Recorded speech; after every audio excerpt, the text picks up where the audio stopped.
अजीज दोस्तों, प्रोग्राम में स्वागत है। अजीज दोस्तों, न्यूक्लियर वेपन इंसानियत के खात्मे के लिए एक सबसे बड़ा ख़तरा है। और न्यूक्लियर वेपन अमेरिका ने सबसे पहले जापान पे 2 बम गिरा के उसकी भयानक सूरत हाल हमें बता दी थी कि किस तरह का ये बम है। हिरोशिमा और नागासाकी 2 जापानी शहर पूरे तबाह हो गए थे। और ये 1945 में हुआ था। आज इस बात को 69 साल हो गए, 79 साल बाद आप सोचें दुनिया ने जितनी तरक्की की है, तो ये अब जो एटम बम बने हैं उनकी पावर क्या होगी। और उनका न्यूक्लियर वेपन का असर जो बाद में कई जनरेशन तक रहता है कि नागासाकी और हिरोशिमा में कई जनरेशन तक ऐसा रहा कि बच्चे माजूर पैदा होते थे और एक अलग ही सिचुएशन होती है। अब आप सोचें कि 1945 में दुनिया क्या थी। टीवी, टेलीफोन किस स्टेज पे थे, और आज देखें इंटरनेट है, अंडर वाटर और अंडरग्राउंड केबल्स हैं इंटरनेट की। आज आप इंटरनेट का सारा सिस्टम तबाह कर दें, दुनिया बैठ जाएगी। हर चीज़ तो इंटरनेट पे चल रही है। बैंकिंग सिस्टम ख़त्म हो जाएगा, फाइनेंशियल सिस्टम ख़त्म हो जाएगा। आप सोचें कि किस हद तक जाएगी चीज़ें। अब आप ये पूछ रहे हैं कि सोच रहे होंगे कि मैं आज ये क्या टॉपिक लेके बैठा हूँ। तो देखें, मैंने कुछ रिपोर्ट्स पढ़ी हैं और फिर उन रिपोर्ट्स के फ़ौरन बाद मैंने देखा कि यूरोपियन यूनियन ने एक एटॉमिक मीटिंग हुई 21 मार्च को, और इंटरनेशनल एटॉमिक एनर्जी एजेंसी ने ये मीटिंग बुलाई थी। उसमें स्पेशली पाकिस्तान को बुलाया गया था और पाकिस्तान के फॉरेन मिनिस्टर इसाक डार गए थे उसमें, और उन्होंने उसमें ये वादा किया है कि हम ऐसी कोई गलत काम नहीं करेंगे, ये वो। अब उन रिपोर्ट्स जो मेरे सामने जो 2 आई हैं, एक विल्सन सेंटर की आई है और एक यूरोपियन पार्लियामेंट के advisor on atomic reports, atomic research के ऊपर जो एडवाइज़र हैं उनकी। मैं उस पर आने से पहले ज़रा आपको पाकिस्तान का बता दूं कि पाकिस्तान इस सारे मामले को, एटॉमिक मामले को कितना गंदा तरीके से इस्तेमाल करता है। देखें, पाकिस्तान ने, जब भारत ने 1974 में पोखरान में धमाका किया, तो भारत के पास रीज़न ये था कि 1974 से 12 साल पहले भारत की चाइना से एक भयानक जंग हुई थी। भारत के लिए चाइना भारत का बहुत बड़ा दुश्मन है। पाकिस्तान को तो भारत कभी भी मसल के रख देता है। तो भारत के लिए तो ज़रूरी था, जब चाइना इतने सारे एटम बम बना लिया था तो भारत के लिए तो ज़रूरी था। पाकिस्तान के लिए क्यों ज़रूरी था? कुछ भी नहीं, ठीक है ना। लेकिन पाकिस्तान ने फिर बदमाशी की। अब्दुल कदीर खान नामी एक साइंटिस्ट जो हॉलैंड में एटॉमिक रिसर्च सेंटर में काम करता था, उसको भुट्टो ने लालच दिया। उसको वो किया, उसने कुछ पुर्जे वहाँ से चुराए, कुछ वहाँ के प्लान चुराए जो एटॉमिक प्लान होते हैं, और सारी चीज़ें लेके आ गया। और फिर सारी ज़िंदगी पाकिस्तान में ही रहा। और इन ए सेंस कि वो मुहाजिर था ना, भोपाल से था वो। तो मुहाजिर है ना, ये पाकिस्तान में सबसे ज़्यादा, फिर गाली निकल रही थी, सबसे ज़्यादा बेवकूफ़ हैं, सबसे ज़्यादा घटिया दिमाग के पाक फौज जिंदाबाद, पाकिस्तान जिंदाबाद। बनाया भी इन्होंने ही था पाकिस्तान। ये कोई सिंधी, पंजाबी, बलोच, पख्तून उन्होंने थोड़ी पाकिस्तान बनाया था, है ना। NWFP जो कि आज KPK कहलाता है, वहाँ पे तो बाचा खान की हुकूमत थी। बाचा खान वो कांग्रेसी, प्रो इंडिया। बलोचिस्तान तो वैसे ही आज़ाद देश था। पंजाब में यूनियनिस्ट पार्टी की गवर्नमेंट थी। सिंध में साईं GM सैयद की एक बेवकूफ़ी की वजह से, एक वोट से वो, तो मूवमेंट तो सारी इधर चली थी। बंगाल, बिहार, CP, UP, महाराष्ट्र, इधर से मुसलमानों ने चलाई थी। आज खुद तो वहाँ मज़े से बैठे हुए हैं कुछ लोग, हम जैसे, हमारे पुरखों ने गलती की और इधर आ गए। तो इनमें से एक अब्दुल कदीर खान थे। इनको यूज़ किया गया, इनको 1% का, ये सारी ज़िंदगी एक छोटे से अपार्टमेंट में रहते रहे, कोई फ़ायदा नहीं पहुंचा। इन्होंने एटम बम बना के दे दिया पाकिस्तान को। अब बना के तो दे दिया, अब मुशर्रफ के पीरियड में जब दुनिया ने देखा कि नॉर्थ कोरिया के पास एटम बम बन गया, लीबिया तकरीबन फाइनल स्टेजेस पे आ गया है, ईरान तकरीबन फाइनल स्टेजेस पे आ गया है, ये कहाँ से आया? तो फौरन इंक्वायरी बैठी तो पता चला एक ही है साला दुनिया में चोर, एक ही है घटिया कंट्री जिनका ना कोई दीन है, ना ईमान है, ना कोई इनका मॉरलिटीज़ हैं, उन्होंने बेचा है।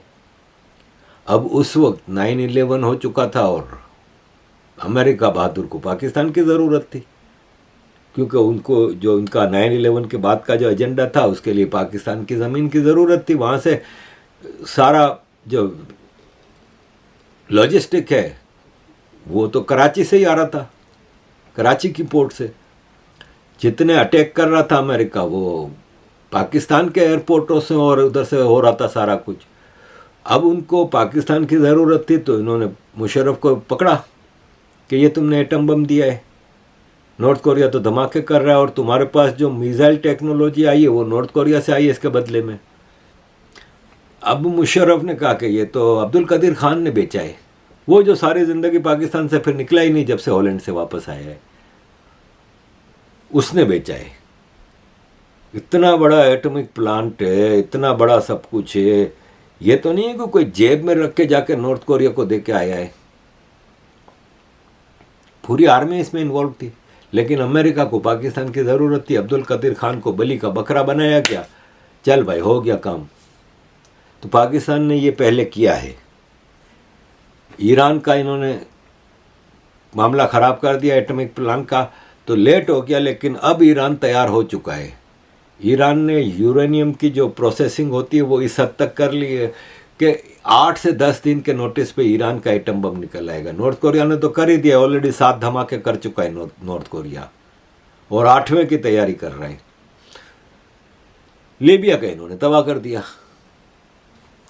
अब वापस एक खतरा बढ़ गया है कि पाकिस्तान इस वक्त बिल्कुल ही तबाह हो चुका है इकोनॉमिकली, और कई ऐसी खबरें गर्दिश करती रहती हैं कि एक अरब बिलियनर पाकिस्तान की आर्मी से डील करने के लिए तैयार है और उसको एटम बम पाकिस्तान बेच सकता है। इसके अलावा पाकिस्तान जब तबाह हो रहा है, बिल्कुल ख़त्म हो रहा है, और आर्मी के जनरल सारे भाग जाते हैं ना, अमेरिका, कनाडा, यूरोप, इंग्लैंड, तो किसी जिहादी ग्रुप को एक एटम बम 2-4 बेच के चले जाएं। भाई जिहादियों के पास बहुत पैसा है, बिलियनर्स इनके पीछे हैं, मुस्लिम बिलियनर्स। फिर यू नेवर नो कि अचानक ISIS नामी एक दाइश खुरासान जाके रशिया में अटैक कर देता है, जिनका रशिया से कभी कोई प्रॉब्लम नहीं रहा। रशिया में तो मुसलमानों को खुली आज़ादी है, सब कुछ है। तो कल को इन जिहादियों को अमेरिका की डीप स्टेट या ये वो जो कि इनको चलाती है, पाकिस्तान से खरीद के दे के मॉस्को वॉस्को में, चाइना वाइना में कहीं चलाने के लिए दे दे, कुछ भी हो सकता है। ये खतरा बढ़ रहा है कि पाकिस्तान की कई बार ऐसी खबरें निकली हैं, जैसे हमारे सुमित पीर हैं भारत में, वो एक बार इस पे पूरा प्रोग्राम कर चुके हैं, लेकिन कोई कंफर्म चीज़ नहीं है। तो इसलिए मैंने आज तक इस पे ये नहीं किया। मैं इस पे आया हूँ इन 2 रिपोर्ट्स की वजह से कि ये 2 रिपोर्ट्स ने काफ़ी मुझे हैरान किया कि अचानक ऐसा क्या। तो दुनिया जा रही है न्यूक्लियर वार की तरफ। बार बार पुतिन का कहना कि हम न्यूक्लियर अटैक करने के लिए तैयार हैं। तो अजीज़ दोस्तों, पाकिस्तान एक बिल्कुल बेभरोसा मुल्क है और किसी वक्त भी पाकिस्तान एटॉमिक बम किसी को भी बेच सकता है। अब आते हैं उन रिपोर्ट्स की तरफ कि अभी यूरोपियन पार्लियामेंट के जो एडवाइज़र हैं,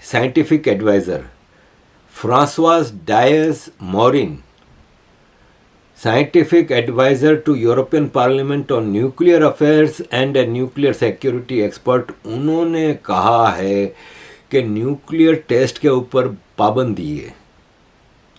CTBT जो है वो एक एग्रीमेंट है, जिसको एक ट्रीटी है जिसको साइन किया है सब ने, कॉम्प्रहेंसिव टेस्ट बैन ट्रीटी। उसको इंडिया और पाकिस्तान ने साइन नहीं किया, नॉर्थ कोरिया, इजराइल ने साइन नहीं किया। ये जो 4 एटॉमिक पावर हैं, जबकि जो 5 शुरू की जो एटॉमिक पावर हैं, अमेरिका, रशिया, चाइना, फ्रांस और इंग्लैंड, उन्होंने CTBT साइन की हुई थी। लेकिन भारत ने 98 के धमाकों के बाद एक मोरेटोरियम इशू किया था, जिसमें उस मोरेटोरियम में भारत ने ये कहा था कि हम आइंदा टेस्ट नहीं करेंगे।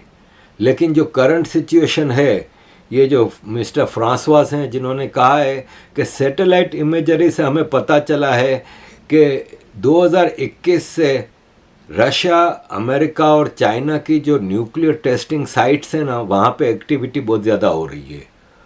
और ये दुनिया के 3 सबसे बड़े न्यूक्लियर प्लांट्स हैं, रशिया, चाइना और अमेरिका के। वहाँ पे ये एक्टिविटीज़ इतनी ज़्यादा बढ़ गई हैं और अंडरग्राउंड टनल्स बन रही हैं और इतनी सारी चीज़ें, तो हमें लग रहा है कि ये एक नए टेस्ट की तैयारियां हो रही हैं। इसमें फिर भारत को मजबूरन टेस्ट करने पड़ेंगे, इसलिए कि जब चाइना इस हद तक न्यूक्लियर बॉम्ब बना रहा है तो भारत को भी करना पड़ेगा। तो भारत उस मॉरेटोरियम जो 1 साइडेड भारत ने इशू किया था, वो किसी वक्त भी कैंसिल कर सकता है। रशिया ने अभी इस साल के शुरू में, लास्ट ईयर CTBT ट्रीटी से निकल गया। उसने कहा मैं अब इसको वो नहीं करता, हम जब चाहेंगे टेस्ट कर सकते हैं। अब इस सिचुएशन में एक्सपर्ट्स ये देख रहे हैं कि रशिया और चाइना के अंडरग्राउंड टनल्स हैं ना न्यूक्लियर टेस्ट में, रशिया की नोवाया ज़ेमलिया न्यूक्लियर साइट और चाइना की लोपनूर न्यूक्लियर साइट पे एक्टिविटीज़ बहुत बढ़ गई हैं और वहाँ पे अंडरग्राउंड टनल्स हो रही हैं, नए चीज़ें बिल्ट हो रही हैं। तो इससे ये लगता है, और यूनाइटेड स्टेट्स के National Nuclear Security Administration Nevada Test Site है जो, उसको बहुत इम्प्रूव कर रही है और वहाँ पे डायग्नोस्टिक कैपेबिलिटीज़ बढ़ा रही है। और न्यूक्लियर स्टॉकपाइल अमेरिका का जो है वो वहाँ पे सबसे ज़्यादा जमा है। लेकिन अमेरिका साथ में ये भी कह रहा है कि हम ऐसा कुछ नहीं कर रहे। तो ऐसा तो सभी कह रहे हैं, चाइना भी यही कह रहा है कि हम ऐसा कुछ नहीं कर रहे। जबकि नॉर्थ कोरिया, जो कि इस मिलेनियम में 2000 के बाद ओनली कंट्री है जिसने न्यूक्लियर टेस्ट किया है, और उसने 7 न्यूक्लियर टेस्ट किए हैं और 8वें टेस्ट के लिए बिल्कुल रेडी है। किम जोंग उन जो इनका लीडर है, उसकी फाइनल अप्रूवल का इंतज़ार है और वो किसी वक्त भी कर सकते हैं। और वो टेस्ट के बाद हो सकता है कि फिर चाइना, रशिया, अमेरिका ये भी टेस्ट करें और फ्रांस और इंग्लैंड भी फिर पीछे नहीं रहेंगे। मुझे याद है कि मैं जब बेल्जियम में रहता था तो 96 में फ्रांस ने पैसिफिक ओशन में एक जजीरे पे किया था न्यूक्लियर टेस्ट, और यूं पानी छतरी बनी थी पूरी, और वो मैंने आंखों से अपने टीवी पे उस वक्त देख रहा था मैं। तो ये भी पीछे नहीं रहेंगे। ऐसे में ईरान बिल्कुल तैयार बैठा है, और ईरान की भी सर्वाइवल का मामला आएगा तो फिर ईरान भी पीछे नहीं रहेगा। और ऐसे में सऊदी अरब और साउथ कोरिया भी न्यूक्लियर वेपन लेने के लिए हाथ पांव मार रहे हैं, और किसी वक्त भी इनको भी न्यूक्लियर वेपन इनके हाथ लग सकता है। अजीज़ दोस्तों, न्यूक्लियर वेपन है ना, वो दुनिया का सबसे गंदी इन्वेंशन है। और जिस तरह से इस वक्त माहौल जंगों का होता जा रहा है, जिस तरह से रशिया को प्रोवोक किया जा रहा है कि एक वर्ल्ड वार शुरू हो जाए, तो ये वर्ल्ड वार के बाद दुनिया, आपने वो फिल्म देखी होगी मैड मैक्स, मेल गिब्सन की, टीना टर्नर भी थी। मैड मैक्स 3 पार्ट में आई थी। दुनिया पूरी तबाह हो जाती है। और इस बार की अगर वर्ल्ड वार 2 जैसी लेवल की अगर वर्ल्ड वार 3 हो गई, तो पिछली बार तो कुछ भी नहीं था भाई। अब तो इतना आर्सेनल है। अब आपको थोड़ी मैं मिलिट्री की पावर बता दूं। के मिलिट्री स्ट्रेंथ के हिसाब से America number 1, Russia 2, China 3, India 4, south Korea 5, England 6, Japan 7, तुर्की 8, पाकिस्तान 9, इटाली 10 वगैरह वगैरह। एक्टिव मिलिट्री पावर के हिसाब से देखें ना तो चाइना के पास 20,35,000 एक्टिव फौजी हैं नंबर 1 पे। नंबर 2 पे इंडिया है 14,55,000, अमेरिका है 13,28,000, रशिया है 13,20,000, नॉर्थ कोरिया है 13,20,000, यूक्रेन 9 लाख, अब तो पता नहीं कितने मर गए। पाकिस्तान 1 2 3 4 5 6 7वें नंबर पे Pakistan 6,54,000, Iran 6,10,000, South Korea 6 lakh. अजीज दोस्तों, जंगों में सबसे इम्पोर्टेंट वेपन जो है वो एयरक्राफ्ट है, और जो फाइटर जेट्स होते हैं ये अमेरिका के पास 2,826 फाइटर जेट्स हैं, चाइना के पास 1,624, रशिया के पास 1,591, भारत के पास 694, नॉर्थ कोरिया के पास 572, साउथ कोरिया के पास 566 और पाकिस्तान के पास 438 हैं। तो अजीज़ दोस्तों, जंग के माहौल में अगर ये मामला चल पड़े तो देखें, मिलिट्री बजट है ना, अगर हम चाइना और इंडिया का कंपेयर करें तो चाइना का है $261 बिलियन, इंडिया का है $71 बिलियन। टैंक्स हैं ना, चाइना के पास 3500 हैं, इंडिया के पास 4,292 हैं।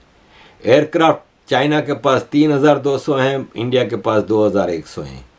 फील्ड आर्टिलरी चाइना के पास 3,600 हैं, इंडिया के पास 4,000 हैं। नेवी बोट्स चाइना के पास 777 हैं, इंडिया के पास 285 हैं। न्यूक्लियर वारहेड चाइना के पास 350 हैं, इंडिया के पास 156 हैं।